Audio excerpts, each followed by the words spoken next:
नमस्कार दोस्तों, स्वागत है आपका टीवी 24 नेटवर्क में और मैं हूं अजय सिन्हा। दिल्ली में जिस तरह से एग्जिट पोल के आंकड़े सामने आ रहे थे, सेम वही रिजल्ट में तब्दील होते हुए नजर आ रहे हैं। यानी कि बीजेपी 27 साल का सूखा खत्म करते हुए नजर आ रही है और आम आदमी पार्टी के बड़े बड़े दिग्गज पीछे नजर आ रहे हैं। यानी कि बीजेपी ने जो सपना देखा था वो सपना दिल्ली में पूरा होता हुआ नजर आ रहा है। आम आदमी पार्टी के तमाम दावे फेल होते हुए नजर आ रहे हैं। जो आंकड़े सामने आ रहे हैं उन आंकड़ों ने बता दिया है कि दिल्ली में आम आदमी पार्टी का बंटाधार होने वाला है, क्योंकि अरविंद केजरीवाल पीछे नजर आ रहे हैं। जो आतिशी मार लेना है वो पीछे नजर आ रही हैं। पटपटगंज से मास्टर ओझा पीछे नजर आ रहे हैं।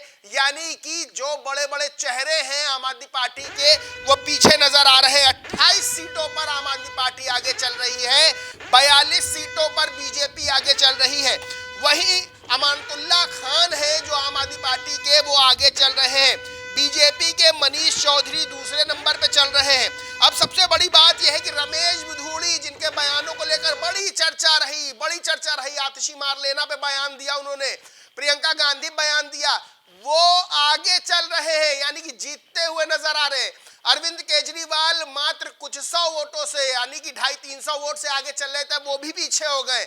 अरविंद केजरीवाल का हारना दिल्ली में आम आदमी पार्टी को इस हार से बड़ा झटका दे सकता है, क्योंकि सर्वे सर्वा है अरविंद केजरीवाल। अब सबसे बड़ी चीज ये कि कांग्रेस जो चुनाव लड़ रही थी आम आदमी पार्टी और बीजेपी के मुकाबले जीरो पर चल रही है, यानी खाता भी नहीं खोल पा रही है कांग्रेस। उसको लेकर जम्मू कश्मीर के उमर अब्दुल्ला ने एक बड़ा दिलचस्प ट्वीट किया है, कहा है आपस में लड़ो, समाप्त कर दो एक दूसरे को। दरअसल सवाल ये खड़े हो रहे थे कि जब आम आदमी पार्टी इतनी मजबूत है दिल्ली में, तब कांग्रेस उसका समर्थन क्यों नहीं करती है, क्योंकि इंडिया गठबंधन की छतरी के नीचे ही दोनों दल लोकसभा चुनाव लड़े थे। लेकिन विधानसभा चुनाव में कांग्रेस का अलग रास्ता हो गया, आम आदमी पार्टी का अलग रास्ता हो गया। दोनों ही राजनीतिक दल लगभग एक वोट बैंक पर निगाह रखते हैं, चाहे वो दलित वोट बैंक हो, चाहे पिछड़ा वोट बैंक हो, चाहे अल्पसंख्यक वोट बैंक हो। और दोनों ही दलों का अलग अलग चुनाव लड़ना कहीं आम आदमी पार्टी को कहीं ना कहीं बड़ा नुकसान दे गया है। कांग्रेस की तो खाता भी खुलता नजर नहीं आ रहा है। संदीप दीक्षित जो बड़ा चेहरा कांग्रेस का थे, पूर्व मुख्यमंत्री स्वर्गीय शीला दीक्षित के बेटे, उनकी तो हालत खराब नजर आ रही है।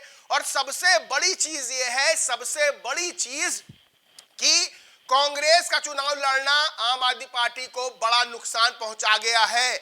और उमर अब्दुल्ला ने भी यही ट्वीट किया है, बड़ा ट्वीट किया है कि आपस में लड़ो, समाप्त कर दो एक दूसरे को। सीधे तौर पर जो 27 साल का सूखा था दिल्ली में भारतीय जनता पार्टी के लिए, अब वो सूखा समाप्त होता हुआ नजर आ रहा है। ढोल बज रहे हैं, नगाड़े बज रहे हैं, लड्डू बट रहे हैं और अभी पूरी तैयारी जश्न की हो रही है, भगवा गुलाल उड़ाया जा रहा है। और दिल्ली में आम आदमी पार्टी को बड़ा झटका लगता हुआ नजर आ रहा है। बीएसपी की बात कर ले, खाता खुलता हुआ नजर नहीं आ रहा है। जंगपुरा से मनीष सिसोदिया 2345 वोट से आगे चल रहे हैं। वहीं सीलमपुर से आप आगे है, घोंडा से बीजेपी आगे है, बाबरपुर से आप आगे है, मुस्तफाबाद से बीजेपी आगे है, करावत नगर से बीजेपी आगे, नरेला से बीजेपी आगे है, कालकाजी सीट से रमेश बिधूड़ी आगे चल रहे हैं।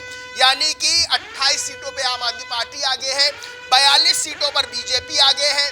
70 सीटें हैं विधानसभा की, उसमें से जिसके पास 36 सीटें आएंगी वो बनेगा, पूर्ण बहुमत की सरकार बनाएगा वो। और इस वक्त पूर्ण बहुमत से आगे नजर आ रही है बीजेपी। रोहिणी से बीजेपी आगे, शालीमार बाग से बीजेपी आगे, शकूर बस्ती से बीजेपी आगे। अब बड़ा सवाल ये खड़ा हो रहा था कि जो मुस्लिम वोटर है वो किधर जाएंगे, क्योंकि बीजेपी को माना जाता है मुस्लिम वोटर वोट नहीं करते। लेकिन यहां पर सबसे बड़ी चीज ये है कि दिल्ली में मुस्लिम वोटर्स का बताया जा रहा है, उन्होंने भी बीजेपी को वोट कर दिया है। यानी कि बीजेपी को बड़ा वोट वर्ग जो उसको नहीं मिलता था वोट, उसने भी वोट उनको किया है। और इसी का नतीजा है कि बीजेपी आगे चल रही है, पूर्ण बहुमत की सरकार बनाती हुई नजर आ रही है। द्वारका से बीजेपी आगे है, अरविंद केजरीवाल नई दिल्ली से पीछे हो गए, आतिशी कालकाजी सीट से पीछे हो गई हैं। वही दिल्ली कैंट से आप आगे है, राजेंद्र नगर से आप आगे है, जंगपुरा से बीजेपी आगे, कस्तूरबा नगर से बीजेपी आगे, मालवीय नगर से बीजेपी आगे है। फरहाद सूरी है जंगपुरा से, कांग्रेस के पीछे चल रहे हैं। यानी कि हालत खराब है आम आदमी पार्टी की, हालत खराब है कांग्रेस की। बीजेपी ने सूखा खत्म कर दिया है, 27 साल का सूखा खत्म किया है। और एग्जिट पोल के जो आंकड़े आए थे सामने, जिसमें ज्यादातर में बीजेपी की सरकार बनती हुई दिखाई जा रही थी, सीधे तौर पर वो एग्जिट पोल के आंकड़े रिजल्ट में, नतीजों में, परिणाम में तब्दील होते हुए नजर आ रहे हैं और बीजेपी शानदार जीत की ओर आगे बढ़ रही है। हार का अगर आकलन किया जाए, आम आदमी पार्टी आखिर क्यों हार रही है, तो कहीं ना कहीं आम आदमी सरकार की कमजोरियों से जनता त्रस्त हुई। दूसरी चीज, यमुना का गंदा पानी, सड़कों गलियों का जो रखरखाव होना था, जिस तरह से खड़ंजे सामने आए सड़कों पर, गलियों पर, नालियां गंदी मिली, मोहल्ला क्लिनिक को लेकर सवाल तमाम तरह के खड़े हुए।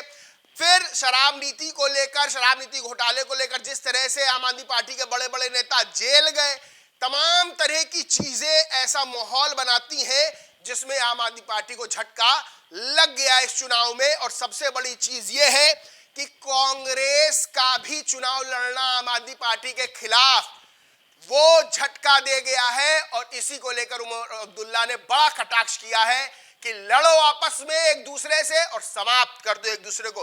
बहरहाल दोस्तों, आज दिन भर जुड़े रहिए टीवी 24 नेटवर्क के साथ, क्योंकि हर एक अपडेट, हर एक समीक्षा, हर एक सटीक विश्लेषण आपको यहां पर मिलेगा ही मिलेगा। बहरहाल इस पूरे मामले पर आप क्या सोचते हैं, क्या मानते हैं, कमेंट करके जरूर बताएं। वीडियो अच्छा लगा तो लाइक करें, शेयर करें और चैनल को सब्सक्राइब नहीं किया तो सब्सक्राइब करके बेल आइकन जरूर दबा लें। धन्यवाद।